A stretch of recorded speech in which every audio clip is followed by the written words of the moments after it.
How the heck did the Artemis 2 crew get through the deadly Van Allen radiation belt? Most people have never had the Van Allen belts explained to them in plain human language, so let's fix that right now. Picture Earth sitting in the middle of a giant, invisible magnetic bubble. That bubble, Earth's magnetic field, does something incredible. It catches high-speed radiation particles flying in from the sun and deep space, and instead of letting them hit the surface, it traps them, holds them, layers them into two enormous rings wrapping around the entire planet. The first ring starts about 600 miles up. The second one stretches out to around 25,000 miles. And they are not mild. They are not the kind of thing you walk through without consequence. The particle energy levels inside those belts are the kind that medical professionals use in controlled doses to target tumors, because at full exposure, they destroy living tissue at the cellular level. Now, here is the geography problem. The moon is 239,000 miles away from Earth. The outer radiation belt ends at roughly 25,000 miles. So, no matter which direction you leave from, no matter what angle or trajectory you choose, you are going through both belts on the way out, and again on the way back. That is not optional. That is just geometry. And the Orion capsule, the vehicle that carried the Artemis 2 crew, has walls. It has some shielding. But you know, multiple independent aerospace engineers have noted publicly that the shielding specifications for Orion were not primarily designed around Van Allen belt transit protection for long durations, so you've got 4 human beings, 2 radiation gauntlets to run, a vehicle whose shielding has been openly questioned by people in the field, and a mission that the world watched happen with full confidence. Something in that chain needs a much more detailed explanation than it's received. But wait, because the next part is where this gets genuinely hard to explain away. In 2014, NASA produced and publicly released a short video about the then upcoming Orion spacecraft. It was narrated by an actual NASA engineer.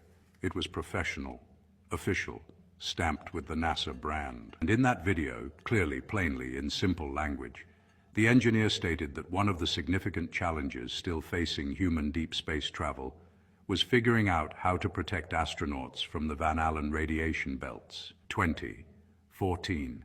Let that date sit in your chest for a moment, because the Apollo missions, which allegedly sent 12 astronauts to the lunar surface across 6 successful landings, happened between 1969 and 1972. If those crews passed through the Van Allen belt successfully, using 1960s technology, with the computing power of a basic calculator and shielding that was a fraction of what modern spacecraft carry, why is a NASA engineer describing belt radiation as an unsolved challenge 45 years later? You don't forget how you solve something. You don't lose the solution to a problem you successfully solved multiple times. If anything, you build on it. You improve it. You teach it. You don't recategorize it as an open engineering challenge 4 decades down the road. That timeline doesn't behave like a solved problem behaves. It behaves like something that was never actually resolved in the first place. And now layer on this.